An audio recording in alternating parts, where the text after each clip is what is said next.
Eupen, petite commune de 20 000 habitants, située à l'est de la Belgique, dans la partie germanophone. Nous étudierons dans cette vidéo l'histoire particulière de cette partie de la Belgique et je vous parlerai bien sûr de l'histoire de son club de foot, le KAS Eupen. Un peu de patience, c'est parti générique!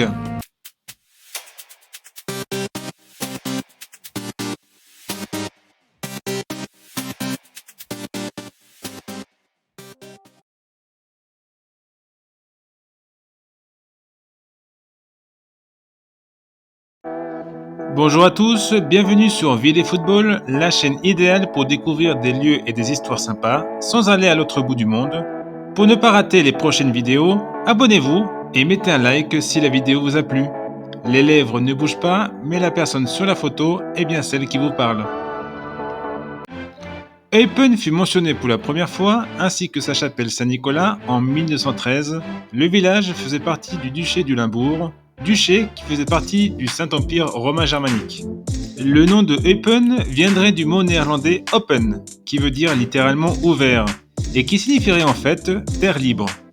Après le décès du duc Valéran IV en 1279 et de sa fille Ermengarde en 1283, une guerre de succession eut lieu entre le mari d'Ermengarde, Renaud Ier de Gueldre, et son cousin Adolphe V.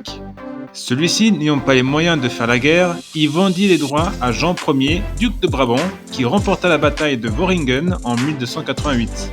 Le Limbourg fut donc annexé par le Brabant. C'est à partir de là que le Limbourg et le Brabant eurent un destin en commun. Plus tard, en 1387, le Brabant et le Limbourg furent hérités par la Bourgogne, qui deviendra les Pays-Bas bourguignons, une entité qui était composée de 17 provinces.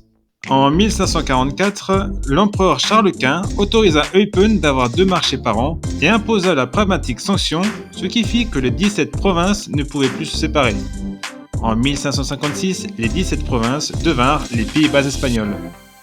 Eupen obtint sa propre cour de justice en 1648 et obtint les droits de cité en 1674. En 1680, la fabrication de textiles arriva et l'une des entreprises les plus célèbres, la société Schunk, fut fondée en 1776 à Eupen. En 1713, après la guerre de succession d'Espagne, le traité d'Utrecht fut signé et les Pays-Bas espagnols devinrent les Pays-Bas autrichiens. En 1720, une nouvelle église Saint-Nicolas fut construite à la place de l'ancienne église. Elle fut achevée en 1726 et ouverte au culte 3 ans plus tard. L'église se trouve en plein centre-ville d'Eupen.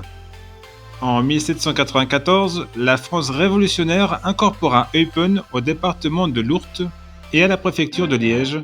Après la défaite de Napoléon à Waterloo, le Congrès de Vienne de 1815 créa le Royaume-Uni des Pays-Bas et la nouvelle frontière mit le canton d'Eupen, où l'on parlait un dialecte ressemblant au luxembourgeois, dans la province prussienne de Rhénanie.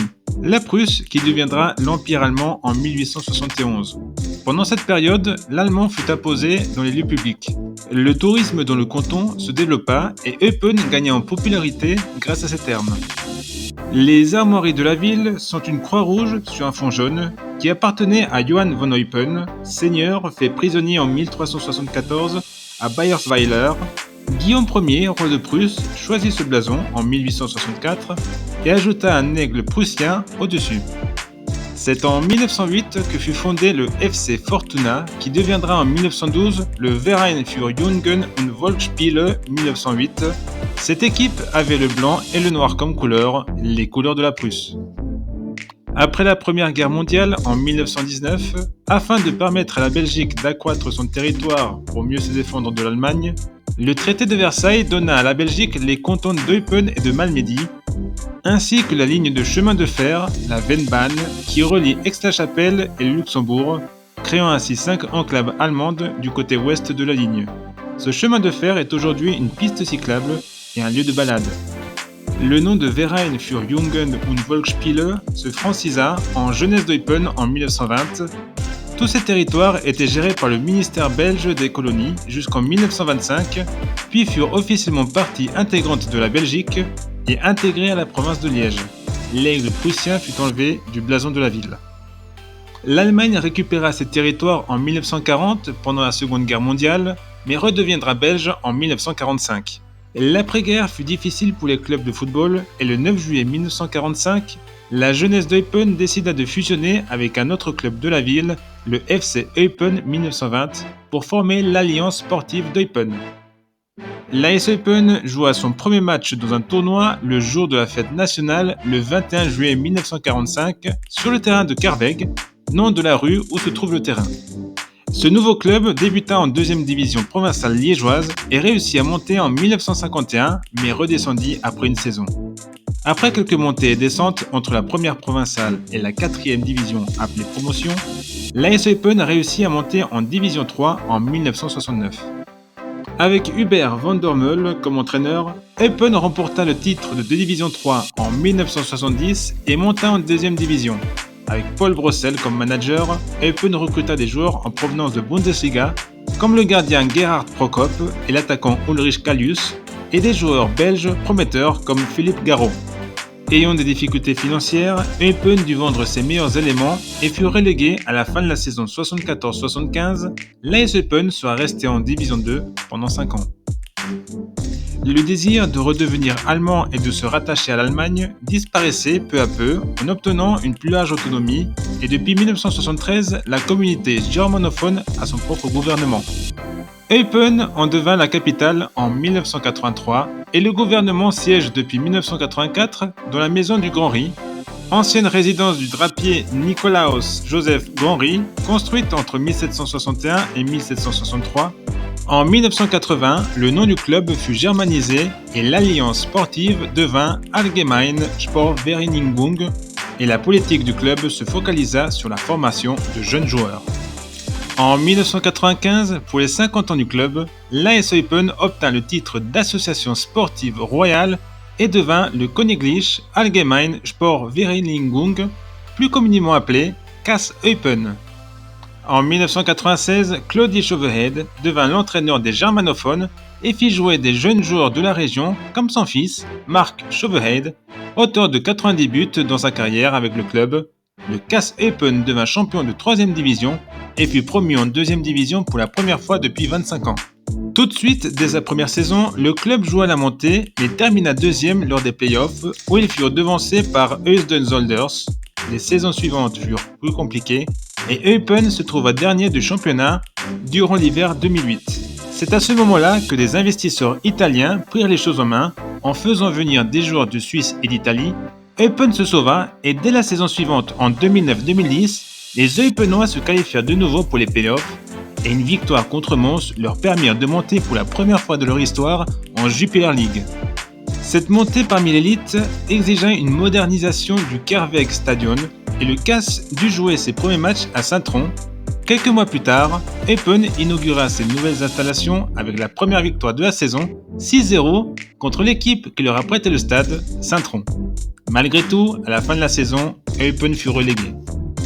Cette relégation entraîna le départ des investisseurs italiens et furent aussitôt remplacés par un investisseur allemand, Ingo Klein.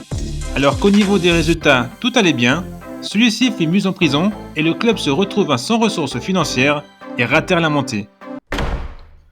Au bord de la banqueroute en 2012, les dirigeants trouvèrent un accord avec les Qataris de la fondation Aspire.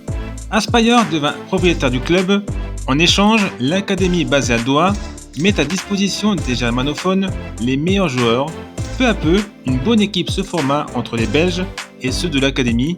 Le KAS joua plusieurs fois la montée en 2014 et 2015 sans succès. Les couleurs du club étant le noir et le blanc, un pantin fut choisi en 2015 pour être la mascotte du club germanophone et prit le nom de Eupi. En 2016, Eupen termina 2e derrière les Bruxellois du Royal White Star. Ces derniers n'eurent pas la licence pour pouvoir monter et du coup, Eupen retrouva la Jupiler League. Pour son retour parmi l'élite, la saison se passa bien et les Pandas réalisèrent un bon parcours en Coupe de Belgique en éliminant le Club Bruges en 8e et Courtrai en quart. Ils perdirent la demi-finale contre le futur vainqueur Zulte Waregem 1-0 puis 2-0 au Carweg.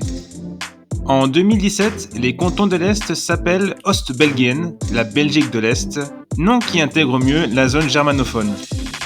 Avec des entraîneurs comme Claude Makelele et Beñat San José, qui apporta des joueurs espagnols comme Jordi Amat ou John Bautista, Eupen réussit à se maintenir les saisons suivantes et disputa à nouveau les demi-finales de la Coupe de Belgique éliminé en 2021 par le Standard de Liège et en 2022 par Anderlecht.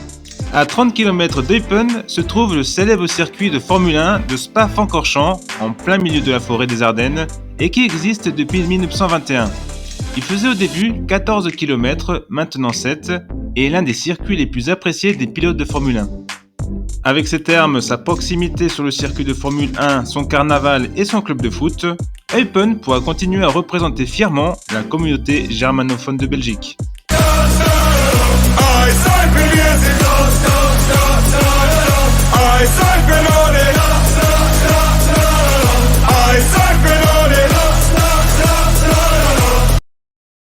Et voilà les amis, c'est tout pour aujourd'hui. J'espère que vous avez appris plein de choses avec cette vidéo et que vous mettrez un like.